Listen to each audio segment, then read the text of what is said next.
Guys, welcome back to another video. Yesterday was actually a jam-packed day. There's lots to talk about, and let's jump into it, starting off here with probably the biggest news from the Xbox perspective when it comes to an announcement that I don't know if a lot of people saw coming, and this is Final Fantasy XIV is officially going to be making its way to the Xbox platform. Now, this is something that a lot of people were thinking if this was never going to happen. It was hinted at slightly that they would potentially consider it. We know the relationship between Xbox and Square Enix wasn't very strong. I mean, you look at their biggest releases over the last couple of years, like games like Final Fantasy VII Remake, Final Fantasy XVI, skipping the Xbox platform. They seem to be right with Sony in their bag. Sony was giving them tons of money to put their games exclusively on PlayStation, skip the Xbox platform.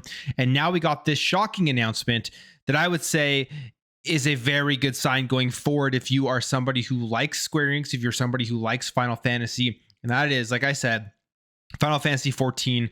The MMORPG is coming to the Xbox Series X and S in the spring of 2024. And this just shouts Phil Spencer. Phil Spencer delivering on what he was saying he was going to do, which was try and continue to grow in Japan, make these relationships with these big publishers, and bring more of these games that weren't on the platform previously to the Xbox platform.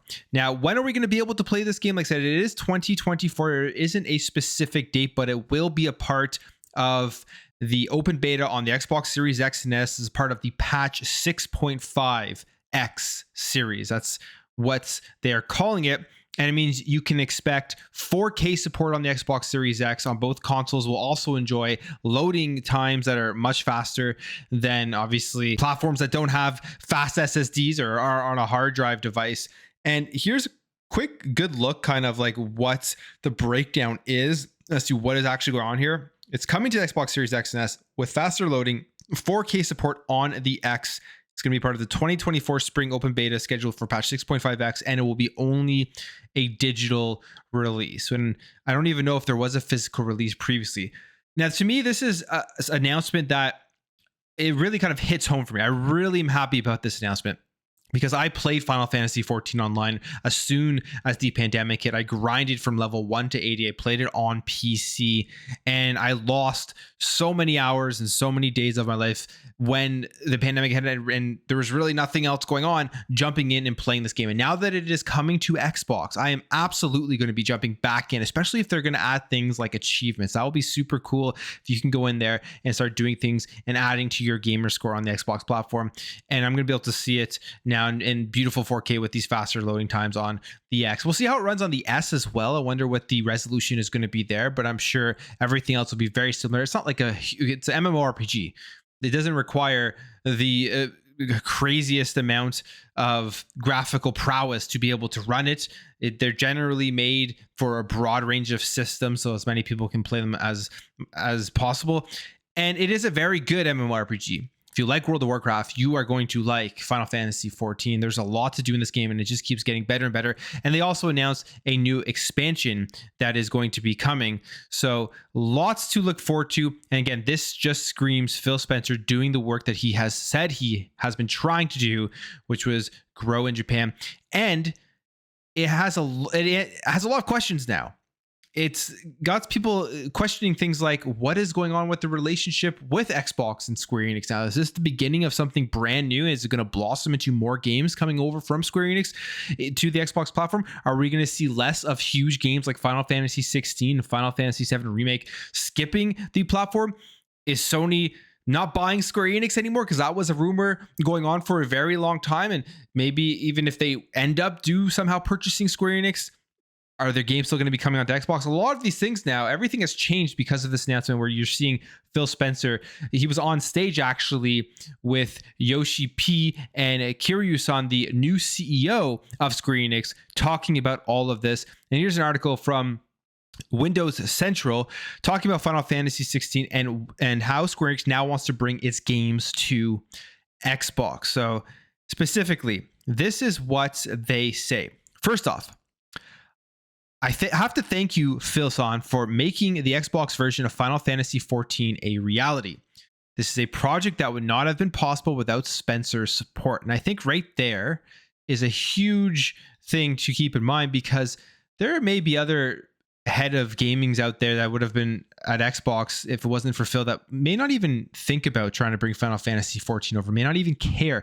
To me, this isn't a game that, from the business perspective, may have the biggest payoff. I'm sure they will do well. I'm sure everybody will make some money off of this, but there's probably other stuff that they could have focused a lot of time. But Phil Spencer specifically made promises back in like 2019 about Final Fantasy games coming to Xbox, and Final Fantasy XIV was always one that was up in the air, and now it is becoming a reality. Continues on here and says, please give him the biggest round of applause. As CEO of Square Enix, we want to continue to deliver fabulous games to fans across the globe. We want to welcome the Xbox community as well. Starting with today's announcement, and whenever possible, we are planning to bring our games to Xbox for players to enjoy.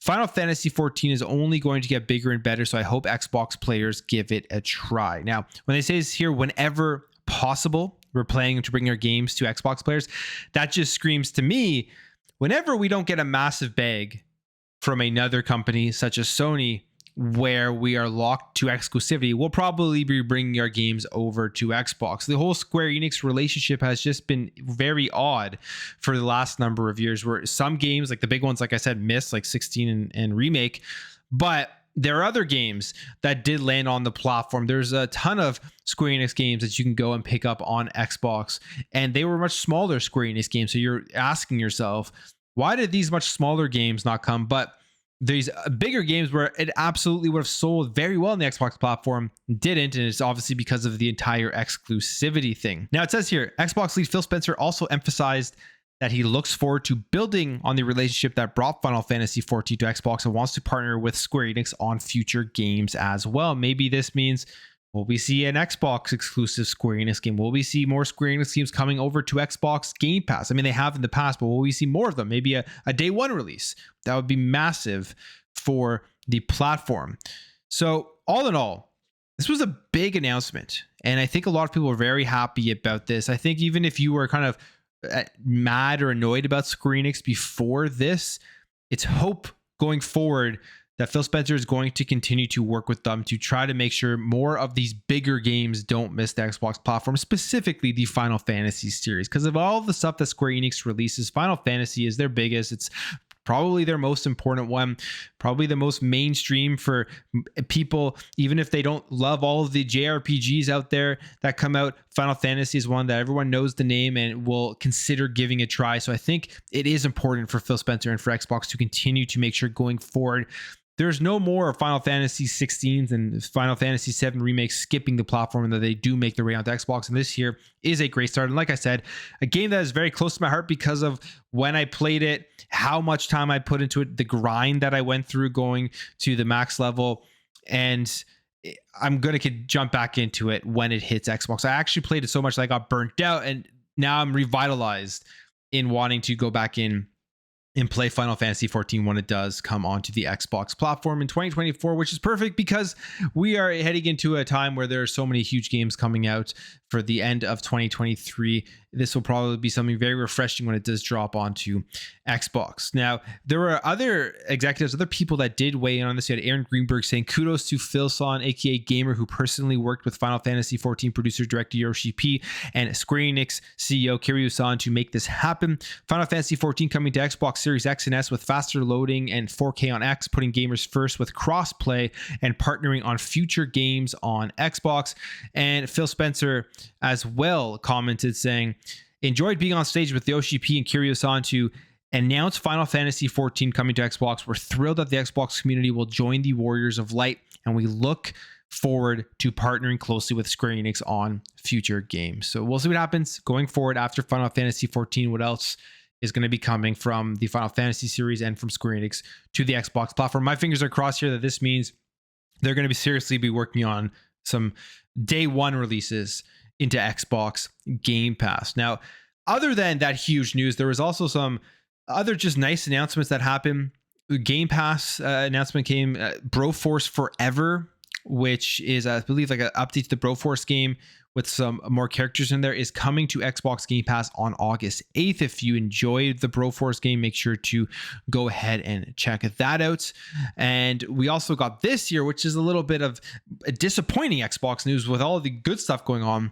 And it is that Xbox is reportedly starting to suspend players who run emulators in retail mode. So if you don't know, on the Xbox Series X and S, you have the ability to run emulators, Dolphin Emulator, where you can play GameCube and Wii games. You can run at RetroArch, where you can play pretty much literally everything that you want. PS2, PS1, Nintendo, Super Nintendo, stuff like that.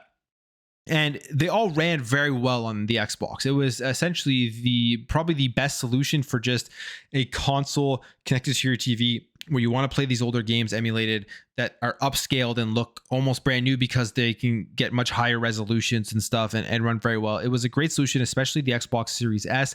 And you could access this two ways: through the developer mode, where you pay, I believe it's a $20 fee to get access to the developer mode, or you were able to access retail mode apps for these emulators via Discord and stuff, where you could download them directly from the Xbox store and not have to go into the dev mode on your Xbox.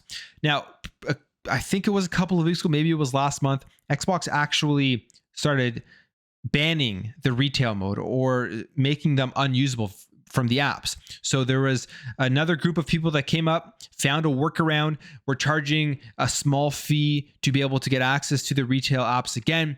And now Xbox is cracking down once again, but this time they're really cracking down that the team, I believe, behind the current retail mode apps that are working for the fee are disbanding.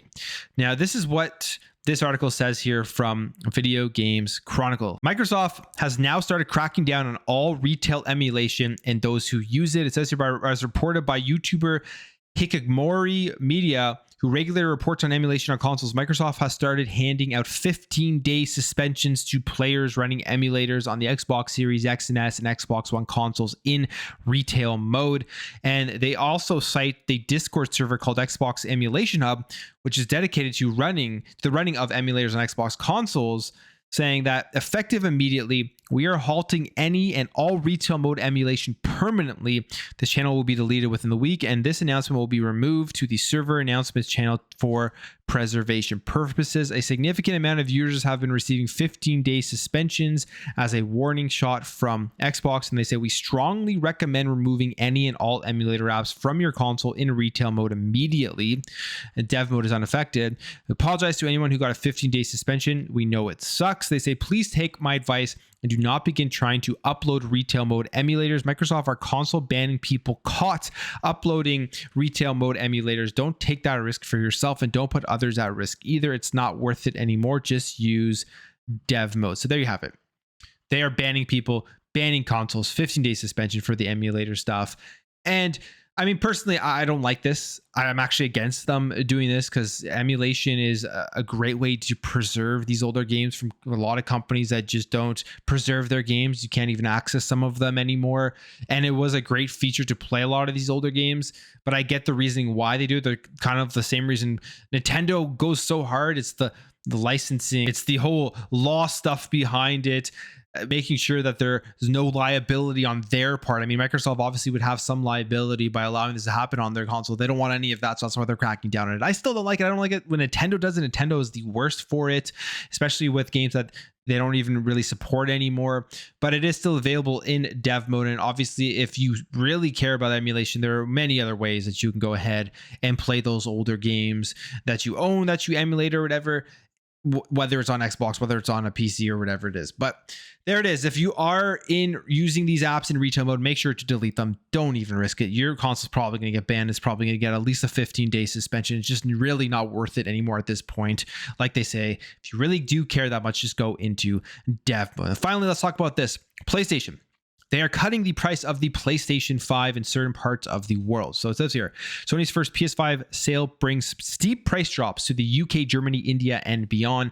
PS5 is dropping to £399 in the UK and can be found for £459 in Germany as a part of a summer promotion. So right there, this is a telltale sign that something is happening with the PlayStation 5, whether that is a new console coming out, whether they're trying to get rid of stock of a console so that they can bring in a new model, even if you don't really see the changes to it. Maybe it's the internals and stuff like that. Something's happening from the PlayStation 5 console. And for all of the rumors that we have seen from a Pro, potentially a Slim, it looks like PlayStation is going to be announcing a new PS5 in the near future.